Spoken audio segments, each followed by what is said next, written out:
Está conosco aqui no Jornal da Manhã o presidente da Câmara, deputado Rodrigo Maia do DEM. Presidente, bom dia, obrigado pela gentileza mais uma vez e já que é a primeira entrevista do ano aqui à Jovem Pan, bom ano. Bom dia. Presidente, aqui no Jornal o Globo tem uma declaração do senhor, o senhor concedeu uma entrevista dizendo que admite entrar na disputa à presidência, risco sim, aventura não. Ao longo do ano passado o senhor concedeu entrevistas para nós e nós perguntamos sobre a possibilidade da candidatura. O senhor sempre foi muito reticente. O que mudou agora, deputado? Nada. Eu não disse que eu estou entre o risco e a aventura. Se eu achasse que tinha risco, eu estava me preparando, como eu ainda acho que não tem fundamento concreto para uma candidatura. Eu apenas sou um ator desse processo político, por ser presidente da Câmara, e vou trabalhar para que o meu partido, o meu campo ideológico, possa construir uma candidatura vitoriosa em 2018, independente de nome. Deputado, por que essa insistência, então, toda hora do que o senhor é candidato a presidente da República, se o senhor sempre nega? Porque não sou eu que edito os jornais, né? Se fosse, talvez pudesse ser diferente. Algumas pessoas vêm falando, e eu também não.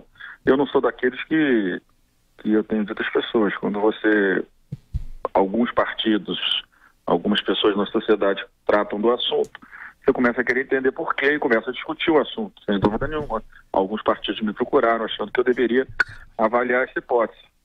E isso já vem desde o final do ano. Então, eu acho que dialogar, conversar, eu acho que isso não faz mal a ninguém. O que não pode é qualquer tipo de projeto ser antecipado e prejudicar a agenda que eu comando na Câmara, e principalmente é a agenda da reforma da Previdência. Por isso que eu acho que nós devemos focar na Previdência e dialogando da política, conversando sobre conjuntura política, mas deixar que a questão da eleição de 2018 ela possa ter um ambiente mais concreto a partir de março. O seu campo, deputado, mais uma questão. O senhor falou que para ser candidato, o seu campo político ideológico. Qual é o campo político ideológico do senhor? No meu campo político ideológico é um campo que tem uma preocupação clara com a recomposição, a redução dos gastos públicos, né?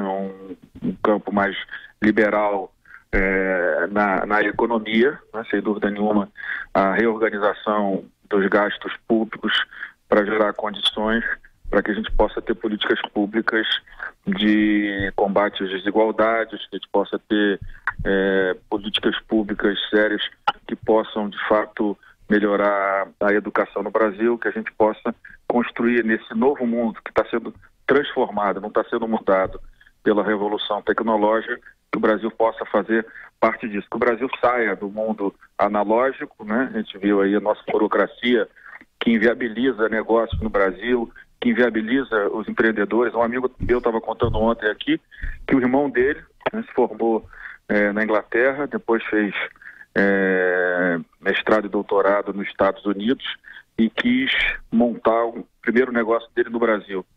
Os investidores chamaram ele, não, aqui nos Estados Unidos. Então ele montou a parte inicial do negócio dele nos Estados Unidos. Quando ele quis fazer a pesquisa do negócio dele, ele quis fazer no Brasil. A burocracia era tão grande que ele teve que fazer o investimento dele, olha que incrível, na Argentina.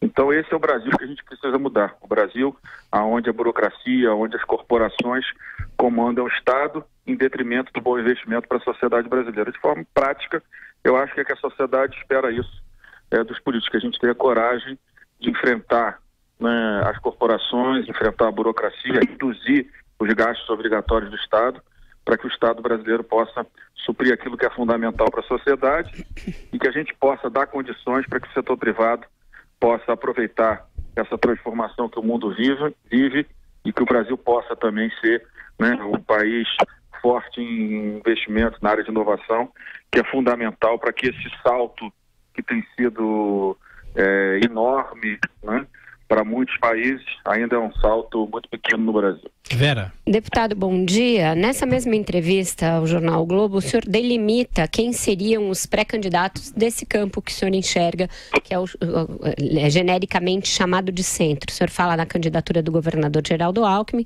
da do ministro da Fazenda, Henrique Meirelles, e cogita, não diz com todas as letras, uma terceira que seria a sua. Eu pergunto, se o senhor mesmo, nessa entrevista, admite que os polos, os candidatos mais radicalizados, mais polarizados, têm mais chance de atrair um eleitor que está insatisfeito, que está impaciente, e se há essa pulverização no centro, isso não favorece esses candidatos mais radicalizados, a saber, Jair Bolsonaro e Lula? Eu disse isso na pré-campanha, né?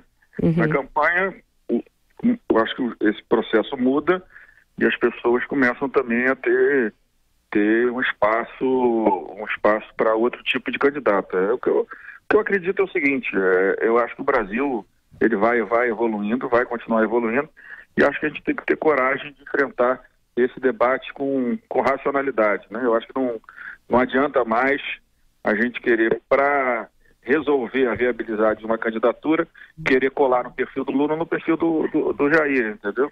Então a gente tem que construir um perfil. Eu acho que muitos da sociedade brasileira estão esperando isso. Daí não fui eu que delimitei os nomes, né? Quem me perguntou sobre os outros dois nomes foram jornalistas, né? Eu acho que tem outros nomes aí que compõem, podem compor esse campo, que eu digo que não é não sou nem estado mínimo, estado máximo, mas que queira construir um ambiente de diálogo para que a sociedade possa encontrar as suas soluções de forma mais consensuada, né? Agora, eu acho que podem ter outros nomes. Aí, domingo, o Luciano Huck falou aí que ele sempre deixa a dúvida se é ou se não é, mas também seria um bom nome se fosse colocado. O senhor falou aí delimitando o seu campo ideológico como a necessidade de controlar os gastos públicos como uma meta essencial. Nos últimos dias, a gente assistiu a esse debate sobre a mudança da regra de ouro, da lei de responsabilidade fiscal, e passado um fim de semana de bastante polêmica quanto a isso, o senhor veio a público dizer que isso não vai ser tratado agora. Isso está sendo adiado agora só para não turvar a votação da reforma da Previdência e não ser colocado num ano de eleição e vai voltar o ano que vem, ou isso está descartado definitivamente? Cara, deixa eu falar. Esse assunto, como é que aparece esse assunto para mim?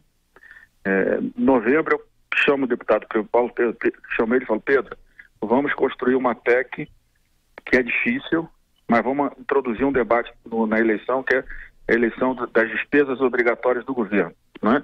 Que consomem quase 100% do orçamento da União. Vamos preparar um trabalho sobre isso. Ele começou a preparar o trabalho com a assessoria da Câmara e pediram uma reunião com ele, com a equipe econômica, da área do planejamento, da área do tesouro, da área da fazenda, todas as áreas. Quando ele foi na reunião, ele se deu conta que tinham quadros que ele não imaginava que tivessem interesse em debater aquele assunto. No final, foi introduzido pela equipe do governo a importância da questão da regra de ouro, entendeu? Né? Da qual ele disse, eu acho ruim, mas se nós tivermos toda essa discussão de congelamento de salários, discussão dos incentivos fiscais, redução de tudo isso, pode ser do ponto de vista provisório. Mas eu não queria tratar desse assunto, mas já que é um interesse do governo, ele introduziu esse assunto no debate. Eu disse a ele que o nosso debate era despesas obrigatórias. Os dois ministros que vieram aqui semana passada introduziram de novo o assunto da regra de ouro. E eu dizendo que nós devemos ficar na despesa obrigatória. Quando saiu daqui, saiu a interpretação que a ideia da mudança da regra de ouro partiu da PEC que eu pedi ao Pedro Paulo para introduzir. Então, como isso não é verdade, e eu costumo assumir a minha responsabilidade sobre os meus atos e não transfiro para terceiro as minhas responsabilidades, que essa não é minha, então eu disse ao ministro Diego, na sexta-feira à noite mesmo, né, quando foi a primeira declaração do ministro Meirelles, de que ele corta a frase completa, diz só apenas a regra de ouro é contra. Quer dizer, todo mundo que tem responsabilidade fiscal certamente é contra isso, não apenas ele. Então, como eu vi que o discurso estava caminhando para a politização, e acho que essa não é a hora de fazer esse debate, eu digo, vamos tratar da PEC de despesas obrigatórias, que é difícil, que não é fácil de passar, e que ela dá solução para o rombo que a regra de ouro terá no próximo ano. Então, se o governo quiser discutir na Câmara, depois da Previdência, qualquer emenda constitucional, vamos discutir a despesa obrigatória e não vamos mais discutir a regra de ouro, que é difícil, que é polêmica, né? E que a gente deve deixá-la protegida, já que a gente viu o tamanho do problema. E eu não vou aqui deixar de assumir aquilo que eu acredito, aquilo que eu defendo, aquilo que eu projeto. Agora, também não transfiram para mim aquilo que não é responsabilidade minha. Então, se quiserem discutir congelamento de salários, se quiserem discutir redução dos incentivos fiscais, qualquer tema que seja, mesmo polêmico e difícil na sociedade, eu estou disposto a enfrentar em conjunto. Agora, a regra de ouro fica para o próximo presidente da Câmara. Isso é dentro do que o senhor diz, que o próprio ministro da Fazenda deveria apresentar uma agenda pós-previdência, mas eu pergunto para o senhor, o governo vai conseguir aprovar essa reforma? Eu não tirei um dia de recesso, continuo trabalhando, estou chamando os líderes, hoje vou receber mais alguns, né? Vou até sexta-feira conversar com os líderes, né? A partir do dia 22, todos os dias eu vou chamar líder por líder, que possa trazer deputado por deputado, para que eu possa pedir o voto e tentar convencer um a um da importância da reforma da Previdência. Eu quero chegar no dia antes do Carnaval com um cenário claro da possibilidade ou não de atingirmos os 308 votos. Mas de hoje até o dia 18, 19 de fevereiro, eu vou trabalhar todos os dias para que eu possa conquistar, em conjunto com os líderes, em conjunto com o governo, claro, que a participação do governo é decisiva, e o presidente Michel Temer tem esperado pessoalmente nesse tema também. Eu vou trabalhar e espero que a gente construa as condições para ter os 308 votos. É muito importante para o Brasil que a gente aprove a reforma da Previdência. Essa não é a ideal. A gente sabe que outras reformas um pouco mais à frente terão que vir, né? A gente sabe que a gente precisa economizar aí 3, 4% do PIB para que a gente possa reorganizar a relação dívida-PIB, a possibilidade de novos investimentos no Brasil, mas eu trabalho desde o final do ano, quando eu tive uma reunião dia 27, logo no dia 2 tive outra reunião e tenho conversado diariamente e vou tentar convencer cada um dos parlamentares, deputados e deputadas, mostrando a importância da reforma para que a gente possa garantir o futuro das novas gerações do Brasil. Tem alguma possibilidade de haver mais concessões no texto da reforma, ou a PEC aglutinativa já está pronta e ela é naqueles termos que vêm sendo tratados desde o fim do ano? Está basicamente pronta, uma economia de 500 bi em 10 anos. Qualquer proposta que se queira agregar, ela vai ter que passar pela clareza de que nós não vamos mexer nessa economia. 490, 500 bilhões, que é o mínimo que a gente precisa para começar a sinalizar para uma estabilização da relação dívida-PIB. Presidente da Câmara, deputado Rodrigo Maia do DEM. Mais uma vez, obrigado pela entrevista à Jovem Pan. Bom trabalho, presidente. Obrigado, bom dia.